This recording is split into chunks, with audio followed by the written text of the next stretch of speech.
شروع اللہ کا نام لے کر جو بڑا مہربان نہایت رحم والا ہے۔ الف لام را، یہ اللہ کی کتاب اور قرآن روشن کی آیتیں ہیں۔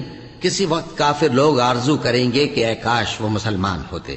اے نبی، ان کو ان کے حال پر رہنے دو کہ کھا پی لیں اور فائدے اٹھا لیں، اور لمبی لمبی آرزویں ان کو دنیا میں مشغول کیے رکھیں۔ آخر کار ان کو اس کا انجام معلوم ہو جائے گا۔ اور ہم نے کوئی بستی ہلاک نہیں کی مگر اس کا وقت مقرر لکھا ہوا تھا۔ کوئی امت اپنی مدت مقررہ سے نہ آگے نکل سکتی ہے اور نہ پیچھے رہ سکتی ہے۔ اور کفار کہتے ہیں کہ اے شخص جس پر نصیحت کی کتاب نازل ہوئی ہے، تو دیوانہ ہے۔ اگر تو سچا ہے تو ہمارے پاس فرشتوں کو کیوں نہیں لے آتا؟ کہہ دو ہم فرشتوں کو نازل نہیں کیا کرتے مگر حق کے ساتھ، اور اس وقت ان کو مہلت نہیں ملے گی۔ بے شک یہ کتاب نصیحت ہم ہی نے اتاری ہے، اور یقیناً ہم اس کے نگہبان ہیں۔ اور ہم نے تم سے پہلے کے مختلف گروہوں میں بھی پیغمبر بھیجے تھے، اور ان کے پاس کوئی پیغمبر نہیں آتا تھا مگر وہ اس کے ساتھ ہنسی کرتے تھے۔ اسی طرح ہم اس گستاخی کو گناہگاروں کے دلوں میں ڈالے رکھتے ہیں، سو وہ اس پر ایمان نہیں لاتے۔ اور پہلے لوگوں کی روش بھی یہی رہی ہے۔ اور اگر ہم آسمان کا کوئی دروازہ ان پر کھول دیں اور وہ اس میں چڑھنے بھی لگیں تو بھی وہ یہی کہیں کہ ہماری آنکھیں باندھ دی گئی ہیں، بلکہ ہم پر جادو کر دیا گیا ہے۔ اور ہم نے آسمان میں برج بنائے ہیں اور دیکھنے والوں کے لیے اس کو سجا دیا ہے، اور ہر شیطان مردود سے اسے محفوظ کر دیا ہے۔ ہاں، اگر کوئی چوری سے سننا چاہے تو ایک روشن انگارہ اس کے پیچھے لپکتا ہے۔ اور زمین کو ہم نے پھیلایا اور اس میں پہاڑ بنا کر رکھ دیے، اور اس میں ہر ایک چیز اندازے سے اگائی۔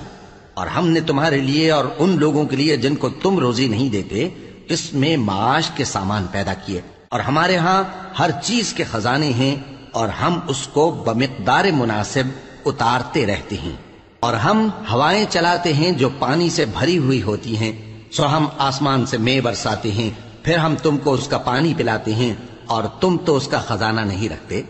اور یقیناً ہم ہی حیات بخشتے اور ہم ہی موت دیتے ہیں، اور ہم ہی سب کے وارث ہوں گے۔ اور جو لوگ تم میں پہلے گزر چکے ہیں ہم کو معلوم ہے، اور جو پیچھے آنے والے ہیں وہ بھی ہم کو معلوم ہے۔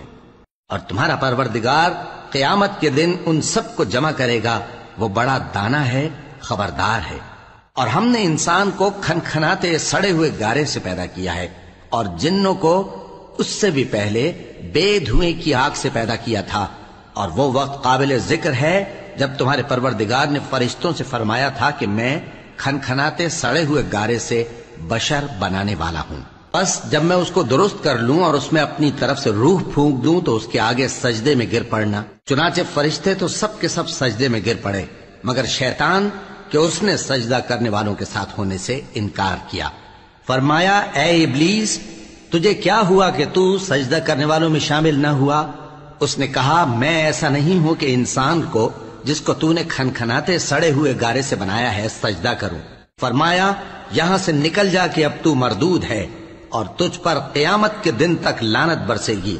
اس نے کہا کہ پروردگار مجھے اس دن تک مہلت دے جب لوگ مرنے کے بعد زندہ کیے جائیں گے۔ فرمایا اچھا، سو تجھے مہلت دی جاتی ہے وقت مقرر یعنی قیامت کے دن تک۔ اس نے کہا کہ پروردگار جیسا تو نے مجھے بھٹکا دیا ہے میں بھی زمین میں لوگوں کے لیے گناہوں کو آراستہ کر کے دکھاؤں گا اور سب کو بہکاؤں گا۔ ہاں، ان میں جو تیرے خاص بندے ہیں ان پر میرا قابو چلنا مشکل ہے۔ فرمایا کہ مجھ تک پہنچنے کا یہی سیدھا رستہ ہے، جو میرے خاص بندے ہیں ان پر تجھے کچھ قدرت نہیں کہ ان کو گناہ میں ڈال سکے۔ ہاں، بد راہوں میں سے جو تیرے پیچھے چل پڑے، اور ان سب کے وعدے کی جگہ جہنم ہے۔ اس کے 7 دروازے ہیں، ہر ایک دروازے کے لیے ان میں سے الگ الگ حصہ ہے۔ جو متقی ہیں وہ باغوں اور چشموں میں ہوں گے۔ ان سے کہا جائے گا کہ ان میں سلامتی اور امن و اطمینان سے داخل ہو جاؤ، اور ان کے دلوں میں جو کدورت ہوگی ہم اسے نکال دیں گے، گویا بھائی بھائی مسندوں پر ایک دوسرے کے سامنے بیٹھے ہوں۔ نہ ان کو وہاں کوئی تکلیف پہنچے گی اور نہ وہ وہاں سے نکالے جائیں گے۔ اے پیغمبر میرے بندوں کو بتا دو کہ میں بڑا بخشنے والا ہوں، بڑا مہربان ہوں، اور یہ کہ میرا عذاب بھی درد دینے والا عذاب ہے۔ اور ان کو ابراہیم کے مہمانوں کا احوال سنا دو۔ جب وہ ابراہیم کے پاس آئے تو سلام کہا، انہوں نے کہا کہ ہمیں تو تم سے ڈر لگتا ہے۔ مہمانوں نے کہا کہ ڈریے نہیں، ہم آپ کو ایک دانشمند لڑکے کی خوشخبری دیتے ہیں۔ وہ بولے کہ جب مجھے بڑھاپے نے آ پکڑا تو تم خوشخبری دینے لگے، اب کاہے کی خوشخبری دیتے ہو؟ انہوں نے کہا کہ ہم آپ کو سچی خوشخبری دیتے ہیں، سو آپ مایوس نہ ہوں۔ ابراہیم نے کہا کہ اللہ کی رحمت سے مایوس ہونا تو گمراہوں کا کام ہے۔ پھر کہنے لگے کہ فرشتوں، تمہارا اصل کام کیا ہے؟ انہوں نے کہا کہ ہم ایک گناہگار قوم کی طرف بھیجے گئے ہیں کہ اس کو عذاب کریں، مگر لوط کے گھر والے کہ ان سب کو ہم بچا لیں گے، البتہ ان کی بیوی کہ اس کے لیے ہم نے ٹھہرا دیا ہے کہ وہ پیچھے رہ جائے گی۔ پھر جب فرشتے لوط کے گھر آئے تو انہوں نے کہا کہ تم تو ناآشنا سے لوگ ہو۔ وہ بولے کہ نہیں، بلکہ ہم آپ کے پاس وہ چیز لے کر آئے ہیں جس میں لوگ شک کرتے تھے، اور ہم آپ کے پاس یقینی بات لے کر آئے ہیں اور ہم سچ کہتے ہیں۔ تو آپ کچھ رات رہے سے اپنے گھر والوں کو لے نکلیں اور خود ان کے پیچھے چلیں، اور آپ میں سے کوئی شخص پیچھے مڑ کر نہ دیکھے، اور جہاں آپ کو حکم ہو وہاں چلے جائیے۔ اور ہم نے لوط کی طرف وہی بھیجی کہ ان لوگوں کی جڑ صبح ہوتے ہوتے کاٹ دی جائے گی، اور اہل شہر لوط کے پاس خوش خوش دوڑے آئے۔ لوط نے کہا کہ یہ میرے مہمان ہیں، کہیں ان کے بارے میں مجھے رسوا نہ کرنا، اور اللہ سے ڈرو اور میری بے آبروئی نہ کرو۔ وہ بولے، کیا ہم نے تم کو سارے جہان کی حمایت و طرفداری سے منع نہیں کیا؟ انہوں نے کہا کہ اگر تمہیں کرنا ہی ہے تو یہ میری قوم کی لڑکیاں ہیں، ان سے شادی کر لو۔ اے نبی، تمہاری جان کی قسم، وہ اپنی مستی میں مدہوش ہو رہے تھے، سو ان کو سورج نکلتے نکلتے چنگھاڑ نے آ پکڑا، اور ہم نے ان بستیوں کو الٹ کر نیچے اوپر کر دیا اور ان پر کھنگر کی پتھریاں برسائیں۔ بے شک اس قصے میں اہل فراست کے لیے نشانی ہے، اور وہ بستیاں اب تک شام جانے والے سیدھے راستے پر موجود ہیں۔ بے شک اس میں ایمان لانے والوں کے لیے نشانی ہے۔